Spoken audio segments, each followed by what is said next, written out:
আছে না, আপনাদের ছেলে মেয়েদের বিয়ে দিলে বা বিবাহ হলে আপনারা কাকে কাকে দাওয়াত দিবেন এরকম সিলেক্ট করেন না আগে? ঘুমাই গেছেন গা? আরো জোরে আওয়াজ করে বলেন। তো উকবা তিনি এরকম এক খাতার কলম নিয়ে লিখবে। এখন একজন অমুসলিম, উকবা ছিলেন একজন অমুসলিম, তিনি চিন্তা করলেন সমাজের কাকে সর্বপ্রথম দাওয়াত দেওয়া যায় এবং আমার লিস্টির ভিতরে সর্বপ্রথম কার নামটা লিখা যায়। এই চিন্তা ভাবনা করতে করতে ঘন্টার পর ঘন্টা সময় অতিবাহিত হয়ে গিয়েছে। এরপরে চিন্তায় আসলো আসমানের নিচে জমিনের উপরে तमाम পৃথিবীর ভিতরে একমাত্র দামি মানুষ থাকলে মক্কার আব্দুল্লাহর ছেলে মুহাম্মদুর রাসূলুল্লাহ সাল্লাল্লাহু আলাইহি সাল্লাম সবচাইতে দামি মানুষ, একেই সর্বপ্রথম দাওয়াতটা দিতে হবে এবং সর্বপ্রথম নামটাই তার লিখতে হবে। জোরে কন্যা সুবহানাল্লাহ।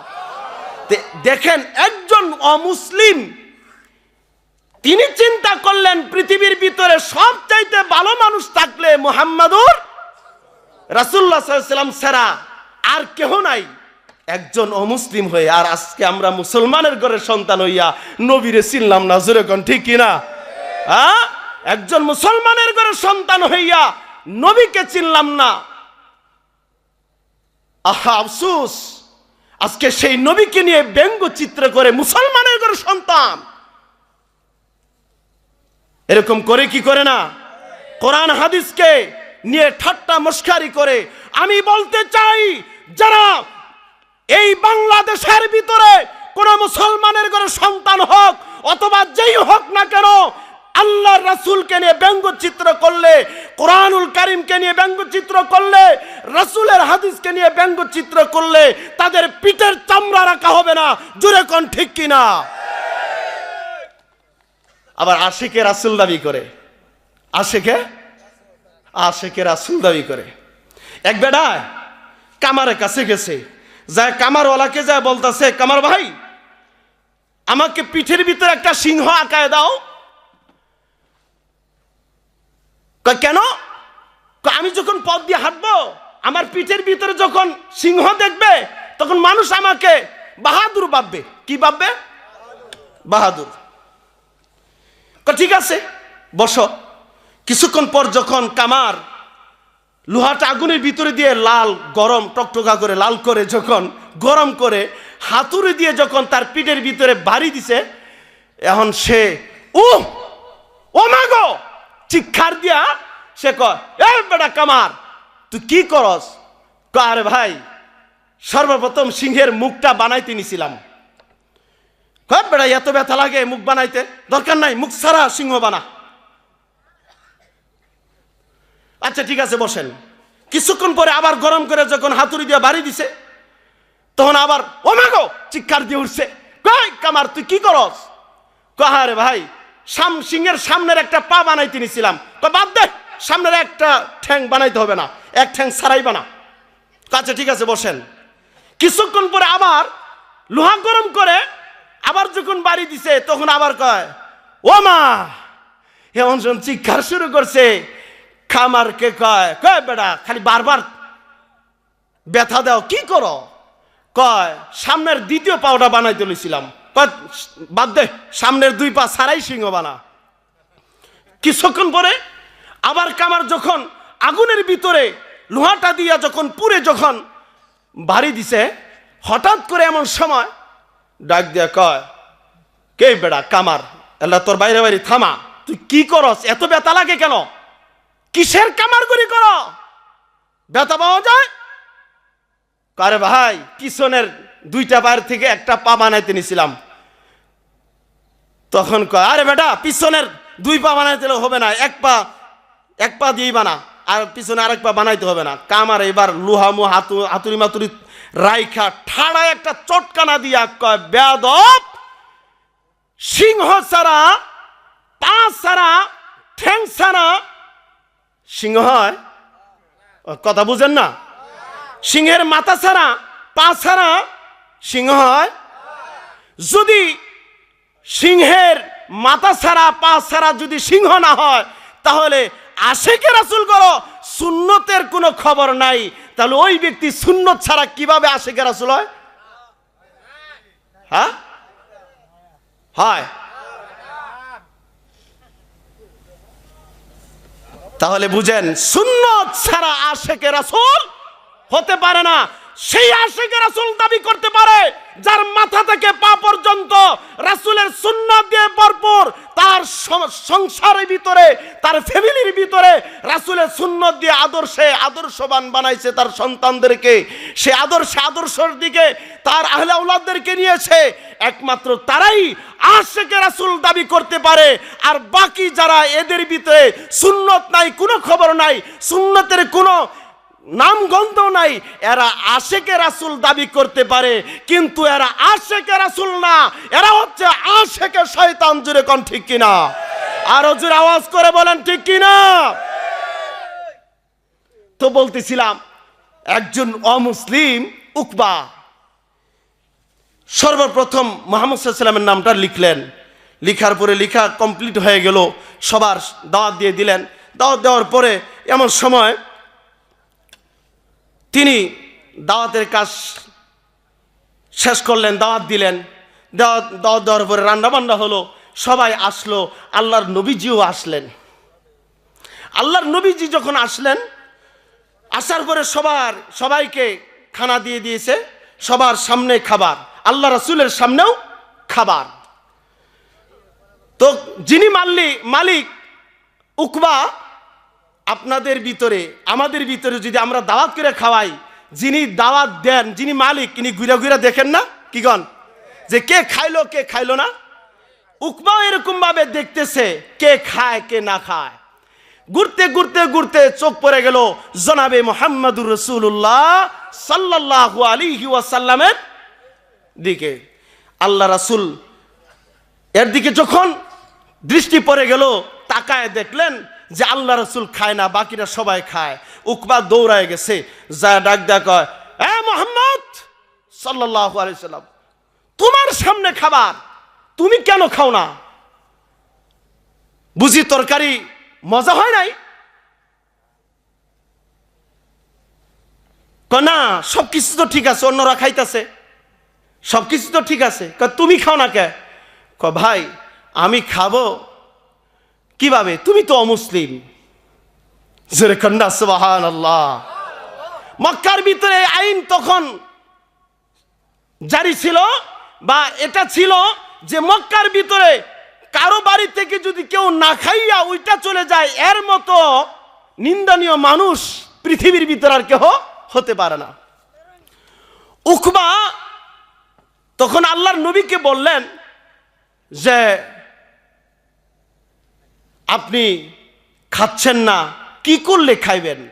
আল্লাহ রাসূল বললেন যে উকবা, বেশি কিছু করা লাগবে না, তুমি শুধু পড়ো লা ইলাহা ইল্লাল্লাহু মুহাম্মাদুর রাসূলুল্লাহ সাল্লাল্লাহু আলাইহি ওয়াসাল্লাম। এখান থেকে ও যুবকরা, এখান থেকে শিক্ষা নাও। আল্লাহর নবী এই ঘটনা বলার, এই আয়াত তেলাওয়াত করার কারণ উদ্দেশ্য একটাই, আজকে আমাদের যুব সমাজ হিন্দুর সাথে বন্ধুত্ব করে, জোরে কোন ঠিক কিনা? হিন্দুর সাথে বন্ধুত্ব করে হিন্দুদের পূজায় যায় এবং তাদের দাওয়াতে যাইয়া এক সঙ্গে মিলেমিশে খায়। আমার ভাইরা ও যুবকেরা, আল্লাহর নবীর আদর্শে আদর্শবান হতে হবে। আল্লাহ রাসূল কিভাবে কি করেছেন একটু তাকায় দেখো। তুমি মুসলমানের ঘরের সন্তান হইয়া কিভাবে হিন্দুদের মেলায় যাও, আর হিন্দুদের পূজায় যাও, হিন্দুদের দাওয়াতে খাইতে যাও, কেমন করে নির্লজ্জ মুসলমান তুমি, জোরে কোন ঠিক কিনা? এখান থেকে শিক্ষা নাও। তো আল্লাহ রাসূল বললেন, তুমি এখন কালেমা পড়েছ, ঠিক আছে। আল্লাহ রাসূল খাওয়া শুরু করলেন। খাওয়া দাওয়া শেষ করার পরে সবাই চলে গেল, আল্লাহ রাসূলও চলে আসলেন। সকালবেলা, পরের দিন সকালবেলা উকবার বাল্যকালে একজন বন্ধু ছিল, যার নাম হচ্ছে উবাই ইবনে খালফ। সেই উবাইয়ের বাড়িতে যাইয়া বলতেছে, বাড়ির বাহির থেকে দাঁড়ায় ডাক দিয়া বলতেছে, এ উবাই, এ উবাই, তুমি বাড়িতে আছো? উবাই ঘর থেকে বাড়িয়া ডাক দিয়া বলতেছে, এ উকবা, তুমি কেন চিল্লাও, এত চিল্লাইতেছো কেন? উকবা এবার বলে, এ উবাই, তুই আমার বাল্যকালের বন্ধু, তুই, তোরে আমি দাওয়াত দিলাম, তুই কালকে আমার দাওয়াতে গেলি না, কারণ কি? তখন উবাই বললেন যে আমি কিভাবে যাব? তুই বাপ দাদার ধর্মের উপর চুনকালি মাইখা তুই মুসলমান হয়ে গেছস, মুহাম্মদ সাল্লাল্লাহু আলাইহি ওয়াসাল্লামের কালেমা পড়ে তার ধর্মে চলে গেছস, আমি তোর দাওয়াতে কিভাবে যাব? এখন এইদিকে শয়তান প্রঞ্চনা দিয়া বলতাছে যে, হে উবাই, হে উকবা, মুহাম্মদ সাল্লাল্লাহু আলাইহি ওয়াসাল্লাম তো খায়া চলেই গেছে, তাই কি হইছে? এখন তুই ক উবাইকে, শয়তান প্রঞ্চনা দিচ্ছে কাকে? উকবাকে, যে তুই ক যে তোমার সাথে বন্ধুত্ব ঠিক থাকলে রাখলে কি করতে হবে সেটা বলো, মুহাম্মদ সাল্লাল্লাহু আলাইহি ওয়াসাল্লাম তো খায়া চলে গেছে, এটা বলো। উকবা কয়, আচ্ছা ঠিক আছে, মুহাম্মদ সাল্লাল্লাহু আলাইহি ওয়াসাল্লাম তো এসে খায়া চলে গেছে, তো এখন তুমি বলো তোমার সাথে কি করলে তুমি আমার বাল্যকালের বন্ধু, তোমার সাথে আমার বন্ধুত্ব ঠিক থাকবে কিভাবে, সেটা আমাকে বলো। উবাই ডাক দিয়া কয়, দুইটা কাজ করতে হবে। কয়টা কাজ? দুইটা কাজ। কয় দুইটা কাজ কি? কয় আগামীকালকে মুহাম্মদ সাল্লাল্লাহু আলাইহি ওয়াসাল্লামকে যেমনি ভাবে দাওয়াত দিয়েছিলা গতকালকে, ঠিক তেমনি ভাবে আগামীকালকেও দাওয়াত দিবা, দাওয়াত দিয়ে আইনা তাকে তার ধর্ম ফিরায় দিবা। জোরে কর নাউজুবিল্লাহ। দেখেন বন্ধু, সৎ বন্ধু না হলে কি ঘটে। দুই নাম্বার, তুমি যে এটা অন্তর থেকে করছো না, এটা বুঝার জন্য তুমি মুহাম্মদ সাল্লাল্লাহু আলাইহি ওয়াসাল্লামের চেহারার ভিতরে থুতু নিক্ষেপ করবা। নাউজুবিল্লাহ কর না। ঠিক আছে, যেই বুদ্ধি সেই কাজ। দাওয়াত দিলেন মুহাম্মদ সাল্লাল্লাহু আলাইহি ওয়াসাল্লামকে, আসলেন সাহাবীর বাড়ি মনে করে, আসার পরে উকবা তার ধর্ম ফিরাই দিলেন, বললেন, হে মুহাম্মদ, তোমার ধর্ম তুমি নিয়ে যাও, আমি তোমার ধর্মে থাকতে পারবো না। যখন বলে দিলেন, বলে দেওয়ার পরে, যখন বলে দিলেন, বলে দেওয়ার পরে রাসূল করিম সাল্লাল্লাহু আলাইহি ওয়াসাল্লামকে তিনি কি বললেন, যে তোমার ধর্ম তুমি ফিরায় নাও। যখন ফিরানো বলছেন, মুহাম্মদ সাল্লাল্লাহু আলাইহি ওয়াসাল্লামের মনটা খারাপ হয়ে গেছে, এটা স্বাভাবিক, খারাপ হতে পারে না? এবং মানুষের সামনে থুতু নিক্ষেপ করেছেন। যখন থুতু নিক্ষেপ করেছেন, মুহাম্মদ সাল্লাল্লাহু আলাইহি ওয়াসাল্লামের মনটা কালো হয়ে গেছে, খারাপ হয়ে গেছে। আল্লাহর নবীজি উকবার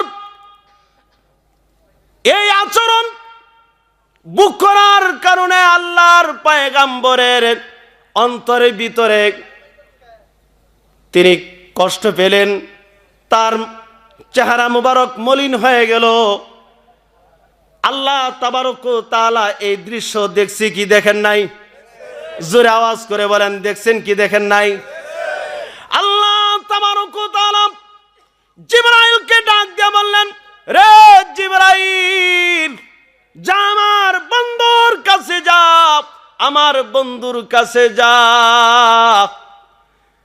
জিবরাইল বলেন, আল্লাহর অর্ডার পাইয়া আমি একটা নয়, দুইটা নয়, 600 নূরের পাখা ছেড়ে দিয়া একটা টান দিলাম, মুহূর্তের মধ্যে আল্লাহর পয়গম্বরের কাছে এসে গেলাম। জোরে কন্যা সুবহানাল্লাহ। জিবরাইল আমিন আল্লাহর পয়গম্বরের কাছে এসে এবার সালাম দিলেন। সালাম দেওয়ার পরে জিবরাইল আমিন আল্লাহর পয়গম্বরের কানে কানে তিনি এবার বলতে লাগলেন, ওয়ায়াউমা ইয়া'দ্দুয যালিমু আলা ইয়াদাইহি ইয়াকুলু ইয়া লাইতানি ইত্তাখাযতু মা'আর রাসূলি সাবিলা। আল্লাহু আকবার বলেন। জিবরাইল আমিন শুনাই দিলেন, ও মুহাম্মদ সাল্লাল্লাহু আলাইহি সাল্লাম, চিন্তার কোনো কারণ নাই, মন খারাপ করার কোনো কারণ নাই, মন খারাপ করতে হবে না। ও মুহাম্মদ সাল্লাল্লাহু আলাইহি সাল্লাম, দুনিয়ার মধ্যে দেখেন না যে টেনশনে পড়ে যায়, আঙ্গুল কামড়াইতে থাকে, কি করতে থাকে? আবার অনেকে টেনশন করলে দাঁড়িয়ে এভাবে করে দাড়ি কামড়া, এরকম আছে না নাই? আবার বেশি টেনশন হইলে দেখবেন বাথরুমে যাইয়া হুক্কা টানে, মানে সিগারেট টানে। হ্যাঁ, টানে না? সিগারেট টানলে টেনশন কি হয়? দূর হয়। চিন্তা করে। হ্যাঁ, শাইখুল হাদিস আল্লামা আজিজুল হক সাহেব রাহিমাহুল্লাহ, আল্লাহ তাবারক ওয়া তাআলা ওনাকে জান্নাতের উঁচু মাকাম দান করেন, বলেন আমিন। আমার উস্তাদ ছিলেন, তিনি আমাদের দর্শের ভিতরে বলতেন সিগারেটের 3টা গুণ। কয়টা গুণ?